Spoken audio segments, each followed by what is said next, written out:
Merhaba, iyi günler. Dün Türkiye'nin en kanlı terör eylemlerinden birisinin yıl dönümüydü. Ankara Garı saldırısının yıl dönümüydü. Ancak Türkiye bu olayı gerçekten hak ettiği gibi layıkıyla anmadı, anamadı. Zaten anmaya devlet izin bile vermedi. Çok kısıtlı şeyler oldu. Birçok yerde anmak isteyenlere müdahale edildi.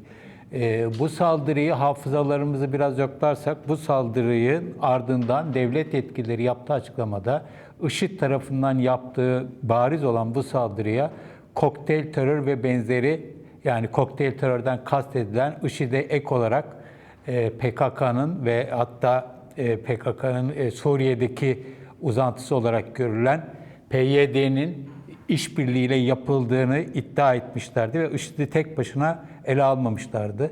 Zaten biliyoruz ki Türkiye'de devlet yöneticileri IŞİD lafını kullanmak istemiyorlar. Yerine DAEŞ ya da DAEŞ gibi tabirleri kullanmaya çalışıyorlar.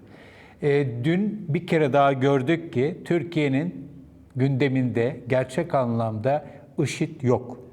Türkiye'nin bu yayının başında söylediğimiz IŞİD'in Türkiye ile, Türkiye'nin IŞİD'le mücadelesi, savaşı diye söyledik. IŞİD'in Türkiye ile bir savaşı var ama Türkiye'nin IŞİD'le bir savaşı olduğuna dair elimizde çok somut bulgular, olgular yok. Eğer böyle bir şey olmuş olsaydı, Türkiye gerçekten IŞİD'le savaşma gibi bir derdi olmuş olsaydı, örneğin dün Ankara katliamının, Ankara Garı katliamının anması ülke çapında bir olaya, faaliyete dönüştürülürdü.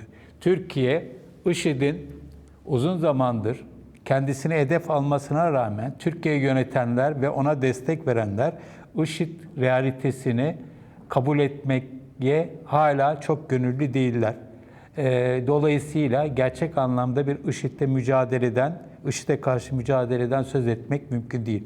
Buna karşılık IŞİD Türkiye'de uzun zamandır çok ciddi bir şekilde faaliyet yürütüyor. Türkiye Cumhuriyeti vatandaşlarını ve Türkiye'yi ziyarete gelen yabancıları hedef alıyor. Onun öncesinde de biliyoruz ki Musul'u IŞİD ele geçirdiğinde Musul Başkonsolosluğunu işgal etmiş ve başkonsolos dahil olmak üzere 49 görevliyi 3 ay boyunca rehin tutmuştu. Aynı zamanda IŞİD'in Türkiye'de değişik saldırıları var. Bu saldırıların kabaca 3'e ayırmak mümkün. Birisi Kürt hareketine, yani HDP ve onun çizgisindeki gruplara ve onları destek veren gruplara yönelik saldırılar, ki bu anlamda ilk ciddi saldırılar 7 Haziran seçimlerine kısa süre kala 18 Mayıs'ta 2015'te Adana ve Mersin HDP binalarına bomba konulması, daha sonra da 7 Haziran seçimlerinin hemen öncesinde Diyarbakır'daki HDP mitingine bombalı saldırı yapılması. Ben de gazeteci olarak o mitingi izliyordum. Çok korkunç bir andı ve gerçekten 4 kişi hayatını kaybetti ki çok daha büyük bir kayıp olabilirdi. Özellikle panik yaşanmış olsaydı çok daha korkunç sonuçlara yol açabilirdi. Ardından yine Suruç'ta, Şanlıurfa'nın Suruç ilçesinde Kobani'ye yardım götürmek için Türkiye'nin dört bir tarafından gelmiş çoğu genç olan gruba yönelik intihar saldırısı yaptı IŞİD. Bir diğer saldırı dün 1. yıl dönümü olan Ankara Garı saldırısı. Suruç'ta 32 kişi, Ankara'da 109 kişi hayatını kaybetti. En son olarak da Gaziantep'te 20 Ağustos'ta, bu sene 20 Ağustos'ta bir düğünde, sokakta yapılan bir düğüne yönelik olarak saldırı yapıldı ve 54 kişi hayatını kaybetti. Bunların hiçbirisi hakkında kamuoyu gerçek anlamda bilgilendirilmiş değil. Olayın detaylarını bilmiyoruz. Bunların olaylar yaşandıktan kısa bir süre sonra yayın yasağı geliyor, mahkemeler gizli yapılıyor ve detaylar hakkında bilgimiz yok. Çok ciddi operasyonlar yapıldığına dair çok fazla da bulgu yok. Hatta en son Antep'teki intihar eyleminin bir çocuk tarafından yapılmış olduğu Cumhurbaşkanı tarafından dile getirilmişti. Ancak görgü tanıkları bunu çocuk değil, normal yaşlarda bir gencin olduğunu iddia etmişlerdi. Hala bu belli değil. Ankara'daki saldırıda iki saldırgandan birisinin kimliği hakkında kamuoyu tam olarak bilgilendirilmiş değil, belki de saptanamamış bile olabilir. Bu saldırıların hiçbirisinde gerçek anlamda çok ciddi soruşturmalar yapıldığını, çok ciddi sonuçlara ulaşıldığını söylemek, kamuoyunun aydınlatıldığını söylemek mümkün değil. Bir diğer tür saldırısı IŞİD'in Türkiye'de ilkini 12 Ocak 2016'da İstanbul Sultanahmet'te gördüğümüz turistlere yönelik saldırısı oldu. Burada 10 Alman turist hayatını kaybetti. Daha sonra 19 Mart 2016 günü Beyoğlu'nda bir saldırı oldu. Burada da 3 İsrail vatandaşı ve bir İran vatandaşı hayatını kaybetti. Ayrıca bir de intihar bombacısı öldü. Bir diğer buna benzetilebilecek turistik hedef olarak göreceğimiz ama çok daha önemli, tüm Türkiye'yi ilgilendiren, küresel anlamda çok büyük etki yaratmış olan Atatürk Havalimanı'na yönelik olarak çok geniş kapsamlı bir saldırı, 3 IŞİD'li tarafından, intihar eylemcisi tarafından gerçekleştirilen saldırı var. 28 Haziran 2016'da 45 kişi hayatını kaybetti, çok sayıda kişi yaralandı. Bu dünyanın önde gelen havaalanlarından birisi olan, havalimanlarından birisi olan Atatürk Havalimanı'na yapılan bu saldırı Türkiye'de sadece havalimanına değil, Türkiye'nin genel olarak turizmine yönelik olarak ve imajına yönelik olarak da çok ciddi sorulara yol açtı. Türkiye bir nevi yabancıların gelmek istemeyeceği bir ülke haline doğru dönüştü.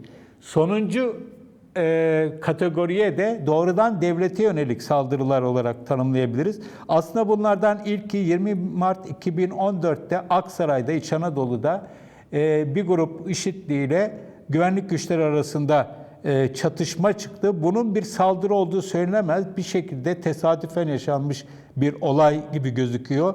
Burada bir polis, bir jandarma ve bir vatandaş hayatını kaybetti.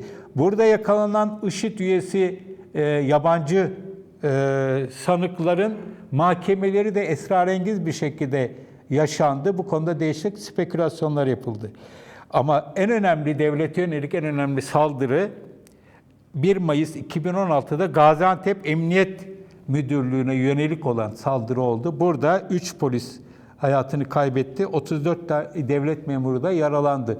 Görüldüğü gibi IŞİD Türkiye'de değişik hedeflere, öncelikle kendisini Suriye'de ve kısmen Irak'ta ciddi bir şekilde rahatsız eden Kürt hareketinin Türkiye'deki uzantıları olmak üzere, bağlantıları olmak üzere değişik hedeflere saldırılar düzenliyor ve bunların hiçbirisini şu ana kadar resmen üstlenmiş değil.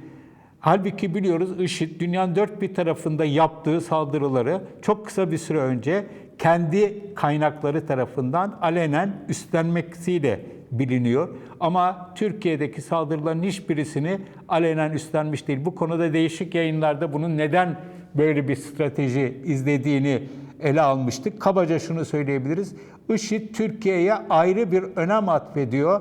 Onun için Türkiye'ye yönelik stratejileri diğer ülkelere yönelik stratejilerinden pekala farklı olabiliyor. Şimdi Türkiye'ye neden farklı davrandığı konusuna gelince, Türkiye öncelikle IŞİD için uzun bir süre çok önemli bir lojistik merkez oldu. Her anlamda lojistik merkez, özellikle dünyanın dört bir tarafından gelen gönüllüler için Türkiye önemli bir geçiş yeri oldu, transit bölgesi oldu. Suriye sınırı, özellikle Suriye sınırının birçok yeri IŞİD'e katılmak isteyen insanların kullandığı yasa dışı yollardan kaçakçılar aracılığıyla ya da örgüt üyeleri aracılığıyla kullandıkları bir yer oldu. Özellikle Avrupa'dan gelenler için Türkiye önemli bir geçiş yeri oldu. Daha sonra uluslararası koalisyonun baskılarıyla beraber ve de Suriye sınırındaki bölgelerin önemli bir kesiminin Kürt gruplar tarafından, PYD, YPG tarafından kontrol edilmesiyle de birlikte bu geçişlerin önemli ölçüde azaldığını söyleyebiliriz ama hala tam anlamıyla sonlandırılmış değil. Şimdi inşa edilmekte olan duvarla vesaire beraber bu iyice azalacağı benziyor. Ama şu ana kadarki süreçte IŞİD Türkiye'yi çok ciddi bir şekilde transit olarak kullandı.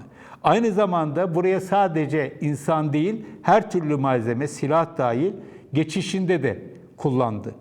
Suriye'de iç savaşın başlamasıyla beraber Türkiye'nin tercihini Esad rejiminin yıkılmasından yana yaptığını biliyoruz ve bu anlamda muhalif gruplara destek verdiğini biliyoruz. Muhalif grupların içerisinde de ağırlığı değişik tonlardaki farklı gruplar olan İslamcıların oluşturduğunu biliyoruz. Dolayısıyla Türkiye'nin Suriye'deki ilişki kurduğu örgütlerin büyük bir kısmı değişik dozlardaki İslamcı gruplar oldu. IŞİD'e doğrudan bir destek vermek söz konusu olmasa bile, ki bu konuda da iddialar var ama olmasa bile orada başka gruplara gösterilen toleranstan IŞİD'in geniş bir şekilde yararlanmış olduğunu kestirmek hiç şaşırtıcı olmaz.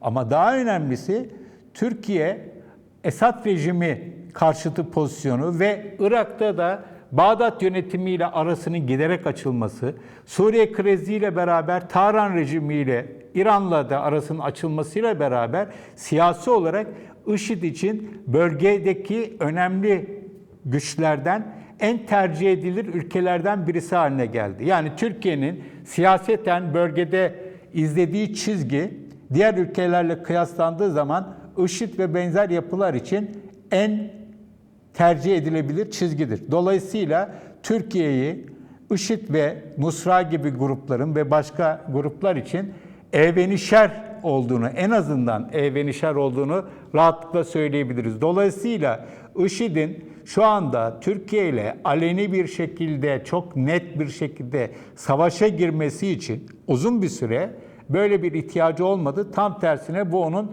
kendi çıkarlarına zarar verebilecek bir yapıdır. Olay olurdu.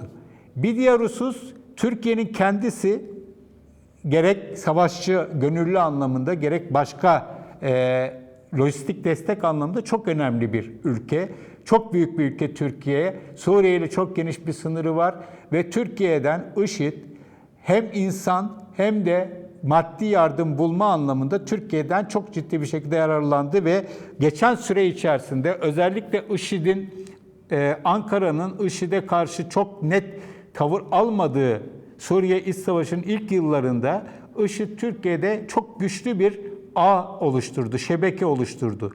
Bu şebeke sayesinde Suriye'de ya da Irak'ta yaralananlarını Türkiye'de tedavi ettirebildi. İnsanlar değişik dönemlerde Türkiye'ye gelip işlerini görüp geri döndüler vesaire. Ve Türkiye'den çok sayıda giriş çıkış oldu. Para girişi, silah girişi, malzeme girişi, gıda girişi oldu. Ve Suriye'de özellikle IŞİD'in elde ettiği petrolün pazarlanmasında da Türkiye önemli bir rol oynadı. Dolayısıyla IŞİD'in Türkiye ile çok aleni bir şekilde savaşa girmesi çok IŞİD için akıl kârı bir şey değildi ve uzun bir süre bunu uyguladı. Ama bu onun Türkiye'de saldırı düzenlemesini alıkoymadı. Türkiye bir süredir uluslararası koalisyonla gönülsüz bir işbirliği yaptı bir süre boyunca. Ama daha sonra uluslararası koalisyon ve özellikle bunun lideri olan Amerika Birleşik Devletleri'nin IŞİD'e karşı mücadelede Suriye'de Kürtleri tercih etmesiyle, Kürtlerle stratejik işbirliği geliştirmesiyle beraber Türkiye ağırlığını koymak durumunda kaldı. Mecbur kaldı diyelim. En son Fırat Kalkanı Operasyonu'nda gördüğümüz gibi Cerablus'un alınması, ÖSE'ye bağlı güçlerle birlikte Cerablus'un alınması olayında gördüğümüz gibi Türkiye uluslararası koalisyona IŞİD'in temizlenmesini Kürt grupları değil kendisinin daha iyi yapabileceği iddiasıyla Cerablus'a girdi. Tabii Cerablus'a girerek Kürt kantonlarının birleştirilmesini engelledi ve tabii burada ilginç de bir nokta, IŞİD Cerablus'ta Türk ordusuyla savaşmadı. Cerablus'u terk etti, teslim etti. Daha doğrusu savaşmadan teslim etti. Şu anda Türkiye IŞİD'le Suriye'de savaş halinde gözüküyor ama ortada çok ciddi şekilde karşılıklı kayıplar söz konusu değil. Türkiye IŞİD'le Türkiye topraklarında değil ama Suriye'de savaşta, ama savaşı savaş olarak nitelememize yarayacak bulgular, görüntüler elimizde yok. Bu birbirlerine tarafların hiç saldırmadığı anlamına gelmiyor ama çok geniş kapsamlı topyekün bir savaş söz konusu değil. Şimdi ilginç bir olay yaşanıyor. Bugün Cumhurbaşkanı Erdoğan'ın ve Başbakan Binali Yıldırım'ın Bağdat yönetimine meydan okuyuşlarında da gördük. Irak'ta bir Musul operasyonu harekatı hazırlıkları var ve Türkiye bu harekatta bir şekilde yer almak istiyor. Musul harekatı kime karşı yapılacak? Tabii ki IŞİD'e karşı yapılacak. Türkiye bu harekatta bir şekilde kendisi ya da Başika kampında yetiştirdiği Sünni grupların yer almasını istiyor. Ancak Bağdat buna açık ve sert bir şekilde karşı çıkıyor ve Bağdat'ın bu konumunu Amerika Birleşik Devletleri de büyük ölçüde destekliyor. Şimdi buradaki soru şu: Türkiye Musul'da yer almak istemesinin nedeni IŞİD'le savaşmak mı? Yani IŞİD'le savaşmaya çok gönüllü olduğu için mi bunu yapıyor? Hayır. Zaten Türkiye'nin IŞİD'le mücadelesini, Türkiye Cumhuriyeti Devleti'nin IŞİD'le mücadele iddiasına en ciddi bir şekilde gölge düşüren husus bu. Türkiye'nin IŞİD'le karşı karşıya olduğu pozisyonlarda hepsinde, Suriye'de, dün Suriye'de, bugün Musul'da yani Irak'ta, hiçbirinde doğrudan hedefi Türkiye'nin aslında IŞİD değil. IŞİD üzerinden bu ülkelerdeki yeniden yapılanmanın kendi rızasıyla gerçekleşmesini sağlamaya çalışıyor. Türkiye hiçbir zaman IŞİD'i bir Amerika Birleşik Devletleri'nin, bir Suriye'de Kürtlerin, Irak'ta Bağdat yönetiminin ele aldığı gibi esas düşman olarak görme noktasında değil. Dolayısıyla Türkiye'nin IŞİD üzerinden Suriye'de, Irak'ta, genel olarak bölgede ve bir anlamda da Türkiye'de bir takım başka hesaplarını görmek istemesi, Türkiye'nin IŞİD'le olan ilişkisini, daha doğrusu mücadelesini ciddi bir şekilde gölgeliyor. Bu durum değişir mi? Sanmıyorum. Türkiye'den IŞİD'e karşı, Türkiye Cumhuriyeti Devleti'nden, şu andaki siyasi iktidardan IŞİD'i her şeyin önüne koyacak bir çıkış beklemek hiçbir zaman gerçekçi olmayacaktır. Ne zaman Türkiye'de IŞİD bir saldırı yapsa, çok katliamlara imza atsa, en son Gaziantep olayında olduğu gibi, Ankara bu olayları büyütmemek, yanına muhakkak IŞİD'in yanına PKK, hatta son dönemde FETÖ, kısmen diye sık sık YPG, PYD ve arada sırada da DHKPC ekleme ihtiyacı hissediyor. IŞİD'i tek başına bir varlık olarak ele almak gibi bir yola gitmedi, gideceği de benzemiyor. Ama IŞİD'in Türkiye'ye saldırılarının da bitmeyeceğini çok rahatlıkla öngörebiliriz. Eğer Suriye'de Türkiye'nin IŞİD'in alanlarını daraltma yolunda adımlarını arttırması, Cerablus'tan sonra başka yerlere de gitmesi ve IŞİD'le çok sıcak çatışmalara girmesi söz konusu olursa, benzer bir şekilde Türkiye bir şekilde Musul operasyonuna katılma, ki pek katılabileceği, diğer aktörler nedeniyle katılabileceği benzemiyor ama diyelim ki böyle bir şey olur ve IŞİD hedeflerine karşı çok etkili bir şekilde savaş yürütürse, IŞİD bunun cevabını büyük bir ihtimalle Türkiye topraklarında vermek isteyecektir. Daha önceki örnekler bunun göstergesi. Türkiye daha IŞİD'le çok ciddi bir şekilde kıran kırana bir savaşa girmeden Atatürk Havalimanı gibi bir katliamı IŞİD gerçekleştirdiyse, saldırıyı gerçekleştirdiyse, işin daha ciddiye binmesi, Suriye ve Irak'ta Türkiye'nin IŞİD'le çok sert çatışmalara girmesi halinde